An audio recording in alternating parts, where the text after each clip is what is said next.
اپنی زندگی سے نکالیں گلا شکوا، تھوڑی دیر کے لیے سیکھ لیں معاف کرنا، عداوت کو نکال دیں، پہل کریں. اور 2 قدم ہوتا ہے انسان کے لیے، صرف 2 قدم. ایک قدم آپ نے اپنے نفس کی خواہش پہ رکھنا ہے، انشاءاللہ دوسرا قدم اللہ کے قرب کی طرف بڑھ جائے گا. اللہ کے قرب کی صرف 2 قدم ہے، لمبا مسئلہ کوئی نہیں. تو پہلی بات محبت کے لیے یہ دیکھیں، اسلام نے نماز فرض کی، نماز بندے کا اللہ سے رشتہ ہے، لیکن فرمایا وَرْكَعُوا مَعَ الرَّاكِعِينَ، اکیلے اکیلے نہ پڑھنا، جماعت کے ساتھ پڑھنا، جماعت کے ساتھ. پھر فرمایا چھوٹی مسجد میں جمعہ نہ پڑھنا، جامع مسجد میں جا کے پڑھنا. پھر فرمایا جب عید پڑھنا تو کھلے میدانوں میں سارے مل کے پڑھنا. پھر فرمایا جب حج پہ آؤ نا تو تمہیں سکون شلوار قمیض میں ہے یا تہمت کرتے میں ہے، لیکن یہاں جب میری بارگاہ میں آؤ نا، میرا دل کرتا ہے سب کا ایک رنگ ہو، سفید. اور بڑی خوبصورت حدیث ترغیب و ترہیب میں نبی کریم صلی اللہ علیہ وسلم نے فرمایا کہ جب لاکھوں حاجی میدان عرفات میں جمع ہوتے ہیں نا، میدان عرفات میں کوئی بہت عالیشان بندوبست آج بھی نہیں ہے، آج بھی لوگ چٹائیوں پہ بیٹھتے ہیں، اور اے سی والی بس میں بھی آپ بیٹھ کے جائیں تو پھر بھی کچھ نہ کچھ گرد آپ پر پڑی جاتی ہے، وضو کرنے جائیں تو پھر بھی کچھ نہ کچھ ریت سر میں، داڑھی میں، بالوں میں پڑ جاتی ہے. لیکن لاکھوں لوگ آئیں پر اکٹھے ہو کے آئیں. اکیلے اکیلے کوئی میدان عرفات میں جائے اور 9 ذی الحج کے علاوہ جائے تو یہ مقام اسے نہیں ملتا. لاکھوں آئے، اکٹھے آئے. تو حضرت ابو ہریرہ رضی اللہ تعالیٰ عنہ فرماتے ہیں رب کریم آسمان کے دروازے کھول کے فرشتوں سے فرماتے ہیں ذرا نیچے تو نظر کرو. فرشتے دیکھتے ہیں نیچے تو اللہ فرماتے ہیں ان کے چہروں پر گرد ہے، یہ بڑے بڑے بنگلوں میں رہنے والے، ان کی حالت دیکھو کتنی آج خستہ ہے. گویا تم نے تو کہا تھا نا یہ فساد پھیلائیں گے، تو فرشتوں مجھے بتاؤ یہ اربوں پتی، یہ مفتی، یہ صوفی، یہ علامہ، یہ شیخ، یہ پیر، یہ اتنے بڑے لوگ یہ کدھر آئے ہیں بتاؤ. تو فرشتے عرض کرتے ہیں اللہ تجھے راضی کرنے آئے.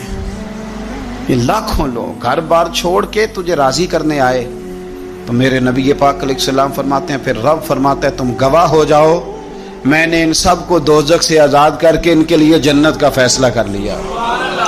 اور حضرت فضیل بن عیاض کہتے ہیں میں نے 1 سال کہا تھا اے اللہ مجھے بتا تو صحیح، اتنے بلا لی ہیں، قبول کس کس کا ہوا ہے؟ تو کہتے ہیں میں اور جاگتے ہوئے تو عاطف غیب سے ندا آئی فضیل تو کو منشی نہیں اللہ کی رحمت کا کہ تجھے پوچھ کے قبول کیا جائے گا، میں نے بلایا ہی اسے تھا جس کا میں نے قبول کر لینا تھا، دوسرا میں نے داخل ہی کوئی نہیں ہونے دیا، یہاں آیا ہی وہ ہے جس کا میں نے قبول کرنا تھا. حضور فرماتے ہیں رب فرماتے ہیں گواہ ہو جاؤ میں نے ان کے گناہ بخش کے جنت کا فیصلہ کر. اگلے لفظ سنیں گے تو اور خوش ہو جائیں گے. نبی پاک علیہ الصلوۃ والسلام فرمانے لگے، حضور فرمانے لگے رب فرشتوں سے فرماتا ہے انہیں بھی بخش دیا ہے اور جن جن کے لیے یہ دعا کریں گے میں ان سب کی بھی مغفرت فرما دوں. تو یہ ساری اجتماعی عبادات مسلمانوں کو آپس میں جوڑنے کے لیے، آپس کی محبتوں کے فروغ کے لیے. زکوٰۃ کیا ہے؟ امیروں کا غریبوں کو حصہ دینا. قربانی کیا ہے؟ اپنے پیسوں کا جانور خرید اور اپنے پیسے لگا کے اسے ذبح کر، پھر اس کا گوشت بنا، ساری ڈیوٹی تیری پر دینا غریبوں کو. یہ کیا ہے؟ یہ لوگوں کو ایک دوسرے سے جوڑتا ہے، یہ محبتیں پیدا کرتا ہے. میرے نبی پاک علیہ السلام نے فرمایا ایک دوسرے کو تحفہ لیا کرو، دیا کرو، اس سے محبت بڑھتی ہے. تحفہ لیا دیا کرو، اس سے صرف لینا نہیں، تحفہ مہربانی فرمائیں. کسی کی جیب پر دھیان رکھنا منع ہے دین میں، بلکہ نبی پاک صلی اللہ علیہ وسلم نے فرمایا اگر تم چاہتے ہو نا کہ لوگ تم سے پیار کریں تو فرمایا جو ان کی جیبوں میں ہے اس سے بے نیاز ہو جاؤ. پھر تم یہ چھوڑ دو کہ یہ میرے لیے لایا کیا ہے. اگر تم لوگوں کی جیبوں پر توجہ کرو گے تو پھر وہ لوگ تم سے کبھی محبت نہیں کریں گے. لیکن ایک شریعت نے جو اینگل دی تحفے تحائف کی، اس کا جو انداز ہے اس پر ذرا غور کریں. حضرت جابر ابن عبداللہ رضی اللہ تعالیٰ عنہ فرمانے لگے کہ میری اماں نے نا حریرہ بنایا. عرب شریف میں کھانا بنتا تھا حریرہ. میرے والد گرامی نے میری ماں سے سفارش کی، ان کے والد حضرت عبداللہ ابن عمر یہ میدان احد کے پہلے شہید ہیں. اور نبی کریم صلی اللہ علیہ وسلم نے فرمایا تھا جو جو شہید ہوا رب نے اس پر پردے ڈال کے بات کی، لیکن جابر جب تیرے والد گئے ہیں تو رب نے بے پردہ گفتگو فرمائی ہے۔ اتنا بڑا آدمی حضرت عبداللہ ابن عمر رضی اللہ تعالیٰ۔ تو انہوں نے نا اپنی بیوی سے کہا کہ اچھا سا حریرہ بناؤ، میں نے سرکار کی بارگاہ میں پیش کرنا ہے۔ تو کہتے ہیں بڑا پیارا، میری ماں نے نا بڑی خوشبو اس میں سے آ رہی تھی، وہ تیار کر کے اور بڑے برتن میں ڈال کے اوپر سے ڈھک کے مجھے دیا۔ جب میں نبی کریم صلی اللہ علیہ وسلم کی بارگاہ عالی مرتبت میں پہنچا تو اس کی خوشبو تو دور سے آ رہی تھی، اور ویسے بھی اللہ تعالیٰ نے غیب کی کنجیاں حضور کو عطا فرمائی ہیں، لیکن نبی کریم صلی اللہ علیہ وسلم پھر بھی فرمانے لگے تیرے باپ نے گوشت پکا کے بھیجا میرے لیے، اندر حریرہ ہے اور خوشبو آ رہی ہے۔ حضور فرمانے لگے تیرے والد نے کیا گوشت بنا کے بھیجا؟ اللہ کرے آپ کو سمجھ آئے میری بات۔ سرکار کسی سے کسی چیز کا مطالبہ کریں تو یہ اس کے نصیب ہیں، یہ تو وہ قبول ہو گیا۔ چونکہ نبی کریم کی تو بیٹی سیدہ فاطمہ کے گھر اگر شام کو کھانا نہ پکے تو رب جنت سے بھیج دیتا ہے، تو سرکار کو تو محتاجی نہیں کسی کی۔ لیکن حضور صلی اللہ علیہ وسلم، آپ بات کو سمجھیے گا میں کیا عرض کر رہا ہوں، اس اشارے کو سمجھے جس کو صحابہ سمجھے۔ نبی پاک صلی اللہ تعالی علیہ وسلم نے فرمایا تیرے ابا نے گوشت پکا کے بھیجا ہے؟ تو کہتے میں نے پلیٹ اٹھا کے عرض کی حضور نے یہ حریرہ ہے، تو سرکار نے وہ نکال لیا۔ کہتے ہیں حضرت جابر ابن عبداللہ کہ میں چونکہ پختہ عمر کا نہیں تھا، میں واپس گیا، میں نے جا کے عرض کی کہ ابا جی نبی پاک صلی اللہ علیہ وسلم کو تو پتہ تھا حریرہ ہے اور اس کی خوشبو بھی آ رہی، پھر حضور نے یہ کیوں فرمایا کہ گوشت ہے اندر؟ قربان جائیں، کہا گھر جا کے میں نے عرض کی، میں نے کہا ابا جی حضور کو تو پتہ تھا حریرہ ہے، تو سرکار نے یہ کیوں فرمایا کہ گوشت لائے ہو؟ تو کہتے ہیں میرے ابا کی آنکھوں میں آنسو آ گئے۔ آپ سمجھے نا، جب عشق سکھاتا ہے آداب خود آگاہی، رو پڑے اور فرمانے لگے تو خوش قسمت نہیں کہ حضور نے تجھ سے پوچھا ہے کہ تیرے باپ نے گوشت بھیجا، فرمایا جلدی کر ایک بکری پکڑ کے لا۔ کہتے ہیں میں باڑے سے بکری پکڑ کے لایا، میرے ابا نے اسے بنایا اور بڑے پریم سے گوشت بنایا اور میری ماں نے پکایا اور پھر برتن میں ڈالا۔ کہتے ہیں غروب آفتاب ہونے والا تھا جب میں وہ کھانا لے کے گوشت لے کے در رسول پہ پہنچا، اور جا کے جب میں نے پیش کیا تو حضور نے نہیں پوچھا کیا لائے ہو، اب نہیں پوچھا۔ جب عشق سکھاتا ہے آداب خود آگاہی، پھر کھلتے ہیں غلاموں پر اسرار شہن، اب نہیں پوچھا کیا لائے ہو، بلکہ کہتے میں نے جا کے رکھ دیا۔ تو سرکار فرمانے لگے اللہ تجھے، تیری ماں کو، تیرے باپ کو میری طرف سے بھی بہترین جزا عطا کرے اور سارے نبیوں کی طرف سے بہترین جزا عطا کرے۔ بات کو سمجھیں، یہ جو تحائف ہوتے ہیں لیکن نا، پہلا حق سب سے پہلے غریبوں کو دینا ہے، اور جب آپ سمجھ لیں کہ میں اپنے محلے میں غرباء کو تقسیم کر چکا تو پھر آپ نے یہ تحفہ بانٹنا ہے، پھر عید پہ تحفے دینے ہیں۔ نبی پاک صلی اللہ علیہ وسلم اپنے کسی صحابی کی شادی ہوتی تو اپنے دستے مبارک سے کھجوریں بانٹا کرتے، کھجوریں اپنے دستے مبارک سے بانٹا کرتے۔ تحفے سے محبت بڑھتی، اس سے پیار بڑھتا ہے۔ تو تحائف کا تبادلہ کریں، لیکن میں کہہ چکا ہوں کہ صرف لینے کا مزاج نہ بنائیں، یہ دو طرفہ معاملہ ہے، اس پر آپ غور کریں۔ پھر اگر آپ چاہتے ہیں کہ آپ محبت میں مزید فروغ ہو تو زندگی میں عاجزی پیدا کریں۔ کنز المال میں حدیث ہے، ایک مختصر جملہ ہے حدیث کا، پر اسے یاد رکھنا۔ نبی پاک صلی اللہ علیہ وسلم نے فرمایا ہر چیز کا کوئی پھل ہوتا ہے، آپ کوئی کام بھی کرتے ہیں تو اس کا کوئی رزلٹ نکلتا ہے، پھل ہوتا ہے۔ تو نبی پاک علیہ السلام نے فرمایا یہ جو عاجزی ہے نا، اس کا پھل محبت ہے۔ تم اگر عاجزی کرو گے تو پھر اس کا پھل محبت ہے، جھک جائیں، جھکنے سے رشتے مضبوط ہوتے ہیں۔ کبھی سسر کو بھی معذرت کرنی پڑے تو یہ کوئی مشکل کام نہیں، غلطی ساس سے بھی ہو ہی جاتی ہے۔ ڈٹ نہ جائیں، آڑ نہ جائیں۔ کیا نبی کریم صلی اللہ علیہ وسلم اپنے صحابہ سے معذرت نہیں کرتے تھے؟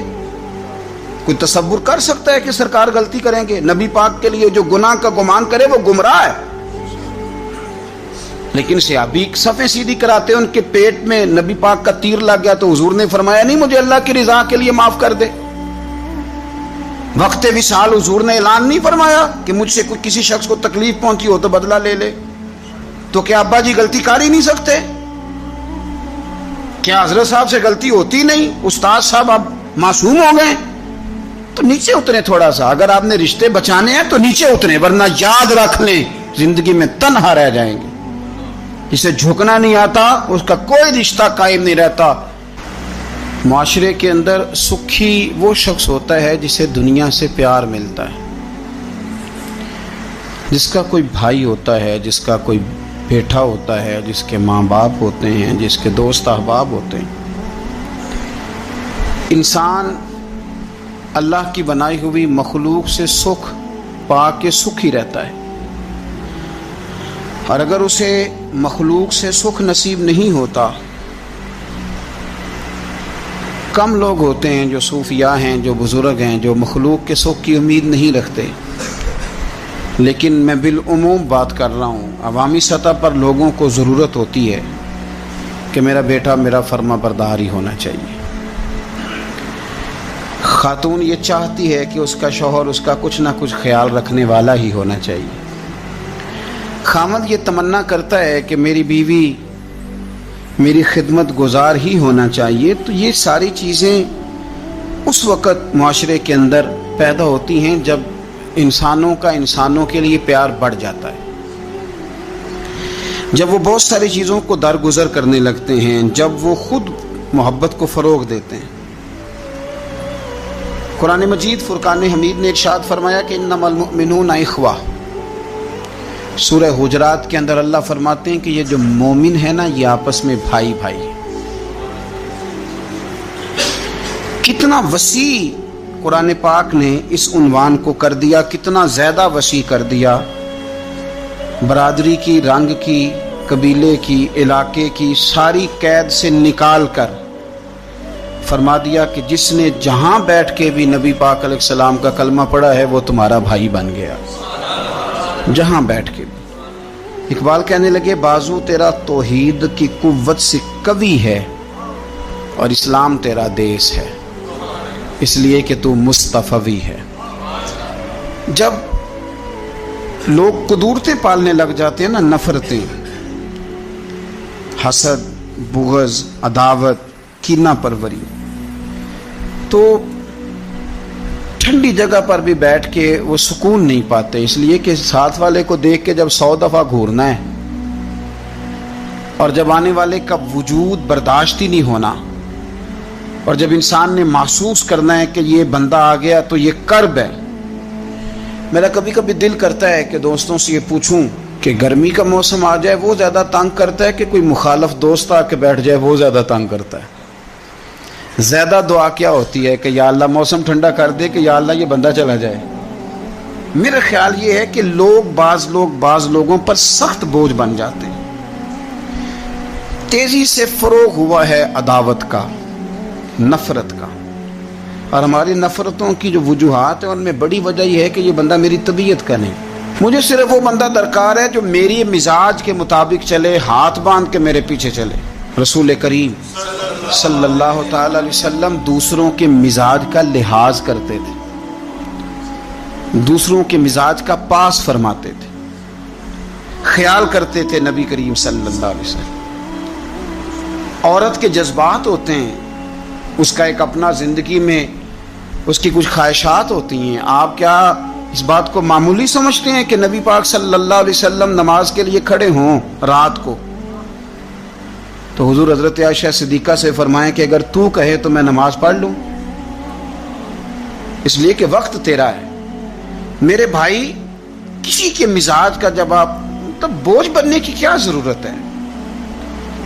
آپ سمجھ لیں, مزاج کو سمجھ لیں اور کوشش کریں کہ فروغ محبت ہو, عداوت نہ ہو. یہ جو ہمارے پاس موقع آتے ہیں نا, عید کے اور حج کے, قربانی کے, رمضان کے, یہ سارے موقع دراصل اللہ نے دیے ہیں کہ آپس میں محبتیں تقسیم کرو.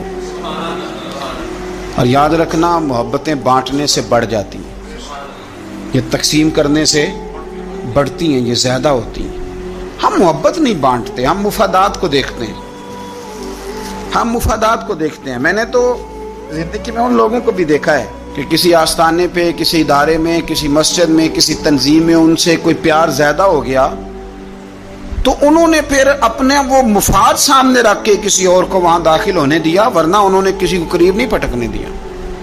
کہیں ایسا نہ ہو جائے کہ وہ جو ہمارا نمبر ہے وہ پیچھے نہ چلا جائے. ہم لوگوں نے فروغ محبت نہیں کیا.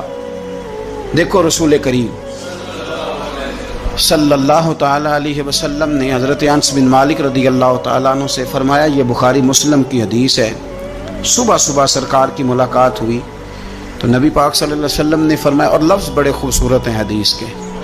حضرت انس کہتے ہیں میں قربان جاؤں، میں تو غلام تھا نا، لیکن حضور فرمانے لگے یا بنیا، او میرے بیٹے، تجھ سے ایک بات نہ کروں؟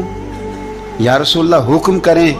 تو نبی پاک علیہ السلام فرمانے لگے، انس بیٹا پتر اس بات کو یاد رکھنا کہ جب تو سویرے سو کے اٹھے تو سب سے پہلے اپنے دل پہ نظر ڈالنا، دیکھنا تیرے دل میں کسی کا بغض تو نہیں، کسی کی عداوت تو نہیں، اور پھر قربان جائیں. نبی پاک صلی اللہ علیہ وسلم نے یہ نہیں فرمایا کہ تجھے اتنی جزا ملے گی، اتنا ثواب ملے گا، اتنا اجر ملے گا. کیا انداز ہے کریم محبوب کا، تیرے آگے ہیں یوں دبے لچے فصحا عرب کے بڑے بڑے، کوئی جانے منہ میں زبان نہیں بلکہ جسم میں جان نہیں. حضور فرمانے لگے، انس دیکھنا ذرا ترتیب جملوں کی. فرمایا، انس صبح اٹھ کے اپنے دل پہ نظر ڈالنا، تیرے دل میں کسی مومن کا بغض تو نہیں. اور ثواب نہیں بیان کیا بلکہ حضور فرمانے لگے، انس خیال کرنا بغض تو نہیں. اور فرمایا، انس یہ خیال کرنا اور بغض نہ رکھنا یہ تیرے نبی کا طریقہ ہے. فرمایا یہ تیرے رسول کی سنت ہے، اس کا ذرا خیال رکھنا. گویا حضور نے فرمایا یہ میری وصیت ہے، میرے اس طریقے کو ذرا جاری. آج ہم نے رشتے گوا لیے لیکن ہم بارڈر پہ بیٹھے رہے، سلنڈر کرنا نہیں سیکھا. چپ کر کے سلنڈر کر دیں. آپ یقین کریں جو سلنڈر کرنے کا مزہ ہے نا وہ کسی اور چیز کا نہیں. اپنی زندگی کے اندر حق پہ کھڑے ہونا اور بات ہے، لیکن ہم تو ذات کے لیے کھڑے ہیں. اگر آپ تھوڑا سا اس پر توجہ کریں گے، عاجزی اختیار کریں گے، تو آپ دیکھیں گے کہ محبتوں کو فروغ ہوگا. ایک تو درگزر کریں، تحفے کا لین دین کریں، عاجزی اختیار کریں، دل سے کدورت کو دور کریں. اپنے ان رشتہ داروں کو جو آپ سے ناراض ہیں ان کو فون کریں، اور کوشش کریں کہ جن جن کی غیبتیں کر چکے ہیں دوبارہ نہ کرنے کا عہد کریں. کوشش کریں کہ یہ جو بہت زیادہ لوگوں کے بارے میں بلا وجہ ہم نے سوچ لیا نا، یہ بھی میرا مخالف ہے، یہ بھی میرا مخالف ہے، یہ بھی، ان چیزوں کو بلا وجہ نکال دیں. خود کسی کا حسد کرے نہ اور کسی کو اپنا حاسد سمجھے نہ. آخر دعوانا